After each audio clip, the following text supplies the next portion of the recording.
Artificial intelligence is changing the way that agencies service their businesses and how local clients are able to convert more leads hands off. It's a really great technology. It's advancing every day.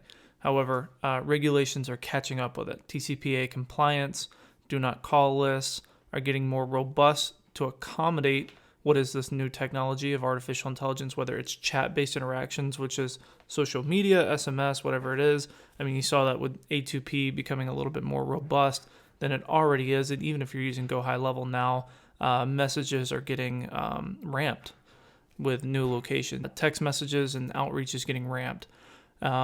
This pertains to any AI interaction, as well as, and most importantly, they're considering robocalling, which is AI voice. Little post-production here. I actually included the document that he's talking on in the screen in the description, so you can take a look at the document and also read along or keep it for your own,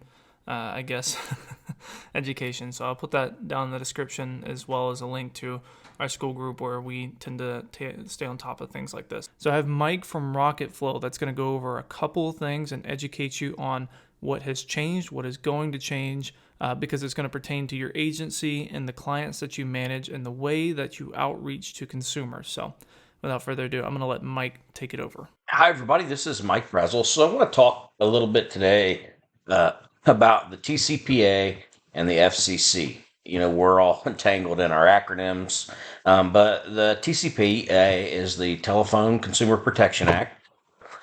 So when we see a law like this or a rule like this passed, sometimes we're hesitant to really pay attention a whole lot and initially come to the conclusion, hey, it doesn't affect us.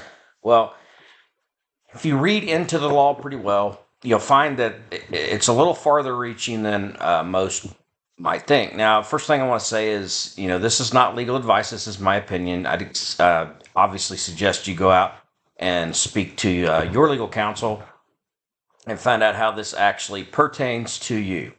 And I'll make this form available, or this notepad available to everyone. But in February 2024, the Federal Communications Commission adopted new rules to the TCPA that govern extends to robocalls and robotexts. The first part of it has to do with the Do Not Call Registry.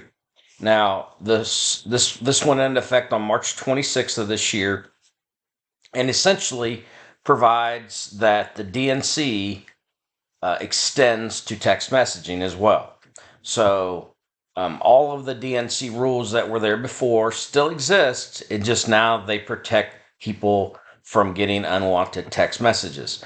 Now, the interesting thing about the Do Not Call list, obviously it's very important, but one of the things that's always amazed me is nothing is covered in the DNC if you have a proper opt-in.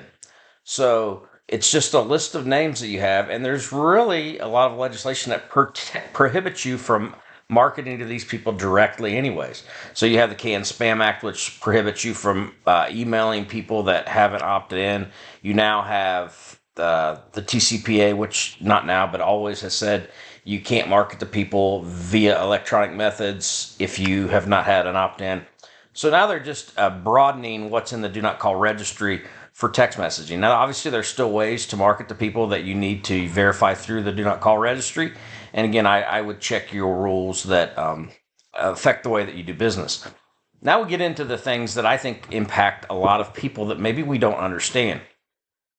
So the first thing is the one-to-one consent and clear conspicuous disclosure rule.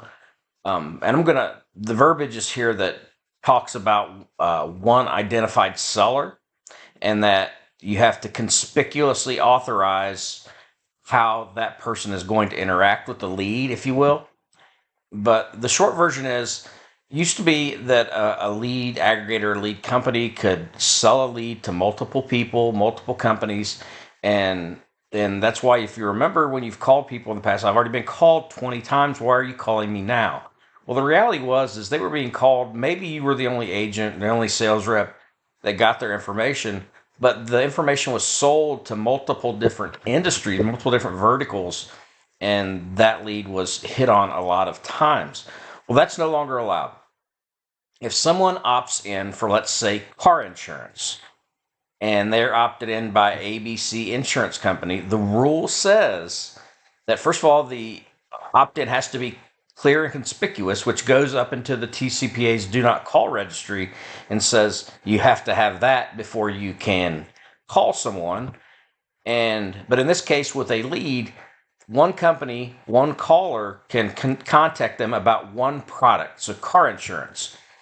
So a lead company can't develop a car insurance lead, and because it has birth date information, all this stuff, use that to say, hey, this would be a great health insurance lead or a great car loan lead or car warranty lead. They have to use it for the one reason only. Okay, so that's going to limit what leads can be used for, and in my opinion, it's going to drive the cost of leads up.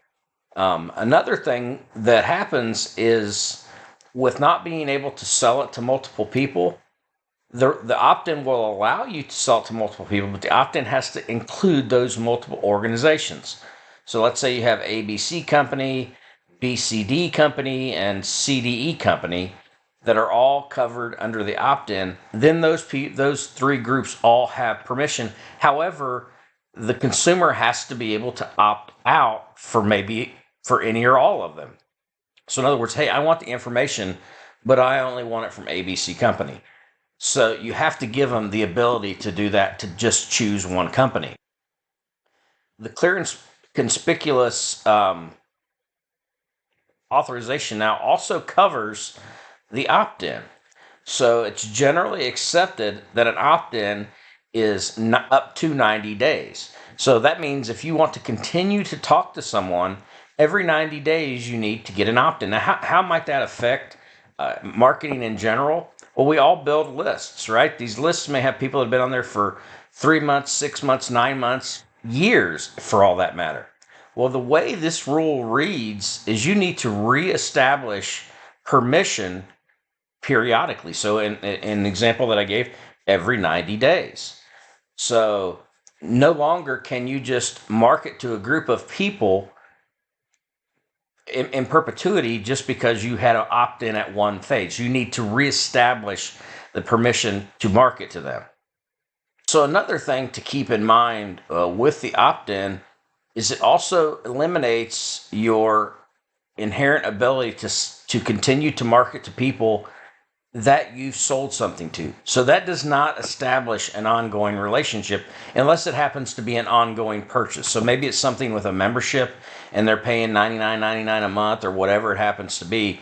Then yes, you're reestablishing that every time they make a purchase. But let's say you sell somebody something around Black Friday, and then 6 months later you want to come out with a Black Monday sale. You don't have the permission to market to those people directly. Now, this doesn't mean that you can't target them in maybe Facebook or Instagram or one of the other socials, or like Google in the search, but you are limited from marketing to these people. Now, one thing that comes when I say this stuff to people that really pops up I find amusing is, well, so-and-so does it. Okay, that doesn't make it right. If so-and-so gets caught and fined, does that mean that you will? No, it doesn't. But is that an excuse for you to do it? Well, so and so does it. I don't think when the officials come asking for penalties that will come in mind. As far as penalties go and enforcement, I'll allow you to research that on your own. That's another one of those areas that there's different opinions. But so that's how the one-to-one consent and conspicuous disclosure works. So you're going to make sure that leads are for you, by you, selling for you, and that the disclosure itself is conspicuously posted and not misunderstood. The next thing is that it has to be, the final thing is it has to be logically and topically related. So what that means is the old terminology used to be bait and switch. So you can't send somebody an ad about a free book and try to sell them something that's not related to the book. You can't send somebody an ad about, hey, there's a way to get free health insurance, and then turn around and sell them a physical product. It has to be the same thing. One of the things I've seen frequently is, fill out this form, get entered to win a trip to the Bahamas. Okay, the way that reads is It's okay to do that if you're going to be marketing a trip to the Bahamas to them. However, if you're going to use that trip to the Bahamas to therefore build insurance leads, let's say, the way the legislation reads, that's no longer possible. Now, the other thing with the one-to-one consent and the logic and topically related, as well as conspicuous disclosure, is those go into effect January 27th of 2025. So based on right now, we're 240 plus days away from that. You have the opportunity to, obviously, with the legislative process in mind, you can make comments and it could be overturned. It doesn't look like that's likely because it came from executive proposal. But you can also use those things now to make money while you can and work on a different way. So things that I would be concerned about is converting my current book of business. Okay, so if you have, for instance, to do a database reactivation, this would be an awesome time. Another thing is start getting laser focused on closing your leads as you get them. Because obviously the timetable that you'll be able to use those leads is going to be diminished greatly. The time to contact them is immediately. The time to sell them is immediately. Also, maybe use things like artificial intelligence to stay in front of your clients in a way that gets them to opt in periodically. So maybe sending out contest ideas or sending out, hey, what's your favorite color, red or blue?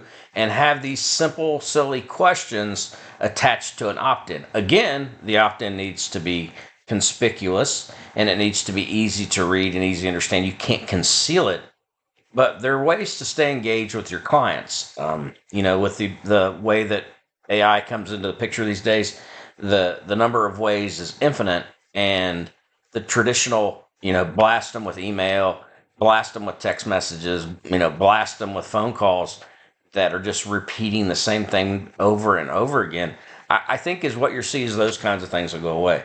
Is this a business killer? Absolutely not. For some, it absolutely will be. But, what we need to do is try to, in advance, figure out ways to work our way through this. It's not the end. It's just a turn, and it's just the beginning.